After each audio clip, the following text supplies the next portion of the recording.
So, good morning. This is State of the Arts NYC, and this is your host, Savannah Bailey-McClain. And today we have with us the Executive Director of APAP, Mario Garcia Durham. Good morning, Mario. How are you? Good morning, Savannah. Happy New Year to you. Happy New Year to you as well. So I am very happy to have Mario on our show. And it's really a very, happy and sort of sad occasion because this is Mario's last year as executive director, correct? That's true. And so it's kind of bittersweet. That was the word I was looking for. It's sort of bittersweet where he is ending his time at APAP. So APAP is one of the largest performance art festivals in the United States of America. And it's both an industry festival, plus it's also a festival with as much as, I believe, a dozen partners, correct? That's correct. A dozen partners who will be performing all different types of opera, jazz, contemporary music to offer, what they have to give to the general public as well. And so I just wanted to talk to Mario a little bit about this year's festival. And what is your theme for this year, Mario? Our theme for this year is risk and resilience. And I wanted to add one more word to that. In discussing our theme, we try to incorporate what's going on in the world around us. And it's been such tumultuous time, especially with our politics, et cetera. We wanted to add one more word to that, which is care. So risk, resilience, and care, because that word has really come up as we try to care for our artists, care for ourselves, care for our communities. It's really risen in the discussion. All right. And I think we do need a lot of care these days. We're dealing with a lot of conflict, and sometimes it feels like we're on the brink of war, and we need more peace, more cooperation, more love in the world. So what made you think of the theme in the first place? Because it's before all that we're dealing with today. I'm sure there were a number of reasons why you came up with this year's theme.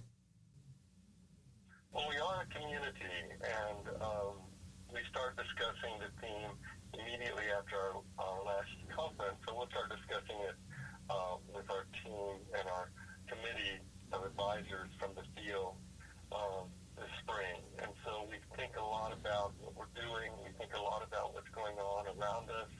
We think a lot about what's impacting our daily lives. And ultimately, we try to choose a couple of words that we hope will resonate with our colleagues and attendees. Okay. All right. Well, I think a lot of your offerings this year are very interesting. In fact, I wish to attend a couple of your forums, and I feel that the forums have an interesting twist for this year, even though you've done a number of them several times. The ones that caught my attention was the Circus Forum. Then you have a Women's Leadership Forum. You have a brand new Jazz Road Forum. And then you have Presenting Arab Artists Forums. So tell me a little bit about these forums, because this is not just about performing the works. It's also about networking and educating people to these various disciplines as well. Absolutely. If I could amend a little bit of your intro for the listeners. Basically what's happening here in New York every January is one of the, I believe, and I don't like to use hyperbole, but one of the world's largest gatherings of performing artists and performing arts curators and audiences as well. So it's going on not only at APAP, which is our conference, which is a little bit of an insider's conference, even though we have a couple of days in which you can attend on Thursday and Friday and not be officially registered, so we have that. But all of these other events are performances, they're conferences, they're convenings there's also a lot of discussion about the field and how we're proceeding ahead and how we're looking at diversity and inclusion and how we're looking at supporting artwork such as jazz. Mm-hmm. But there's a lot of pieces that are all functioning, I would say, rather well in this complex mechanism. But that's what you're referring to. Yes. These sessions that we have. We also have sessions about art activism and social responsibility, business and industry know-how, engaging audiences and communities. And then also in the area of access, I'm very, very happy to be committed to that as an organization. We have some specialized sessions about dancing while deaf, Mm-hmm. beyond ADA, removing barriers to promote audience inclusion, representation matters, American Latinx artists in the U.S., and then positioning the arts for community healing and social justice. So they all work together very, very closely, and each of those issues impact the other, especially in the arts. Okay, this sounds very fascinating because we do need to broaden, access for a variety of people, not just for its own sake, but the fact is that if I don't understand your culture, if I don't understand your traditions, then it makes it easy for somebody else to, denigrate the value of others and what they bring to this fabric we call humankind. So I think all of these different disciplines are very good. And it seems like you're also trying to strengthen the leadership in all of these various disciplines. So therefore, there would be more inclusion and you could see sustainability years from now. Is that correct? That is, and that, if you don't mind segueing a bit, the issue of leadership is really, really key. What I've found on is that over the years, I'm going in my 9th year, and this is my last one as the head of the organization, is that we have other generations of leaders, a lot of leaders of color, a lot of diverse leaders that are dying to take over major positions of leadership in the field. Mm-hmm. So part of my strategy with APAP has been to build a very strong organization and to pass on this organization to a new leader who will take it new places. And so that's what I'm doing in the spring, and I'm very excited about that. But it definitely touches on what you recognize. Mm-hmm. Leadership is key, and building pathways for new leaders, I think, is a responsibility of current leaders to do that. But it also has to deal with the fact that in this world today with so much technology that's supposed to help advance people, in some ways it's taken away the ability for different groups of people to communicate with each other.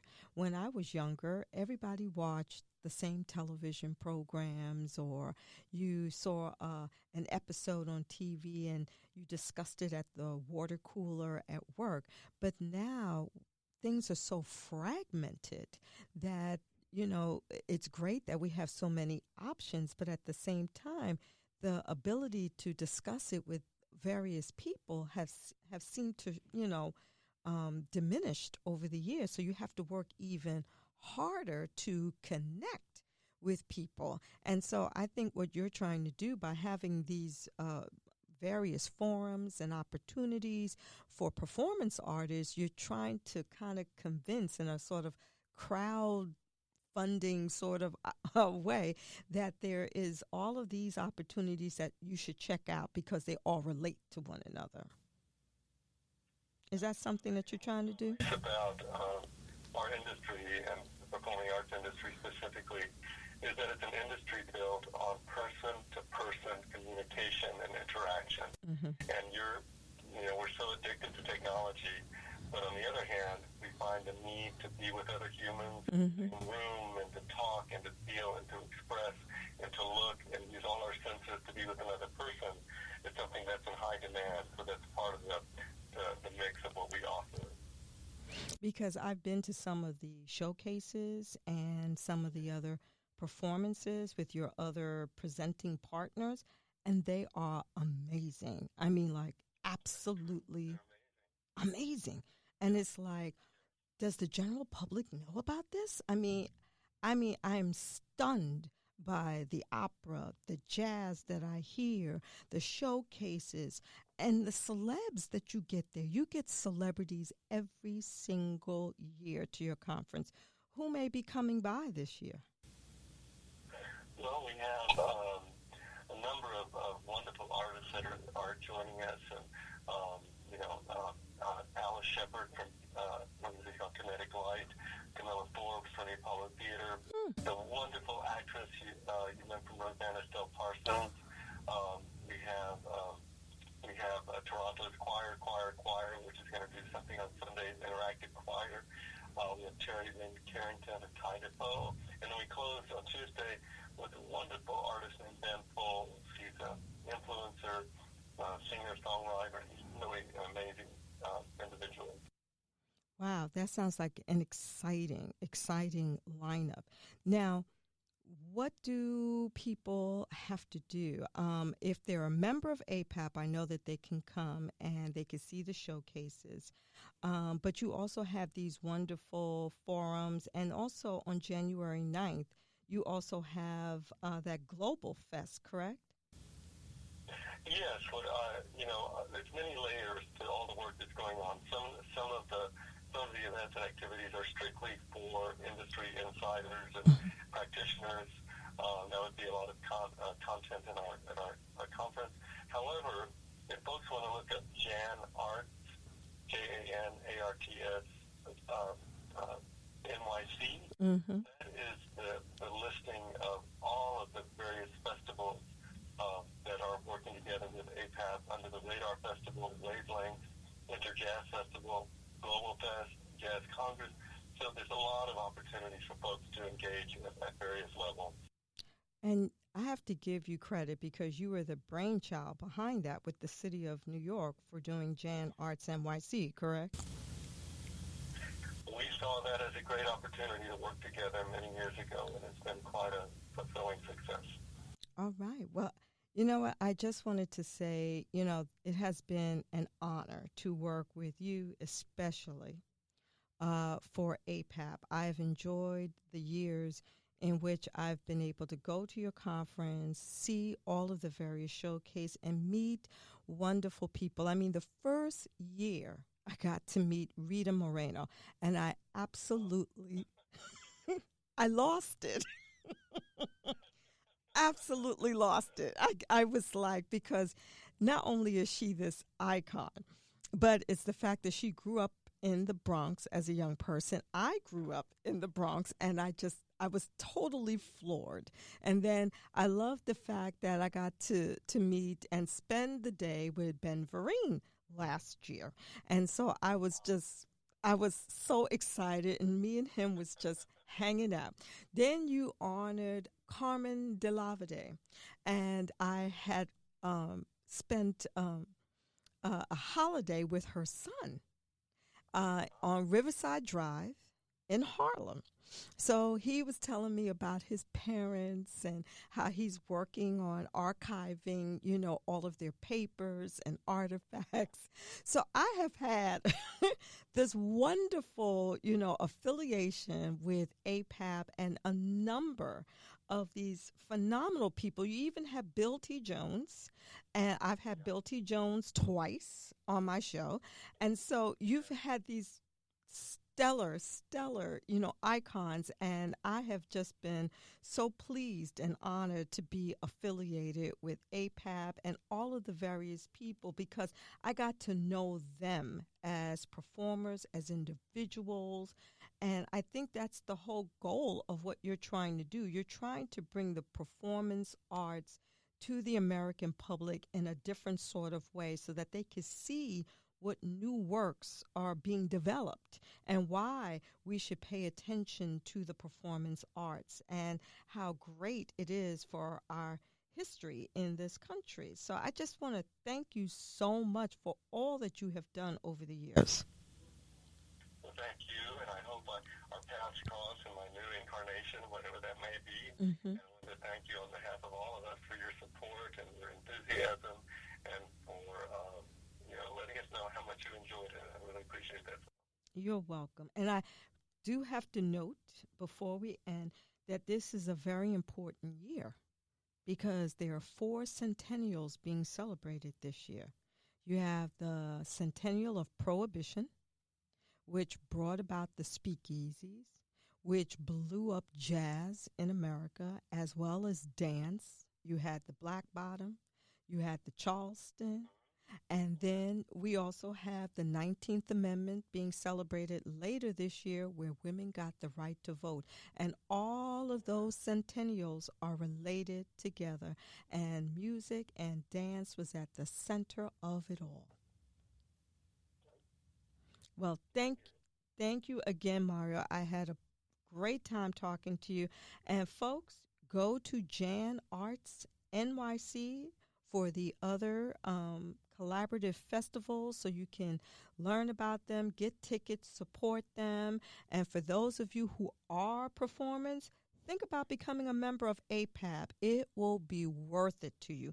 You'll learn so much, meet so many new people, have the support that you need as a performance artist in the United States. So thank you again, Mario, and I will see you soon. All right. Bye-bye.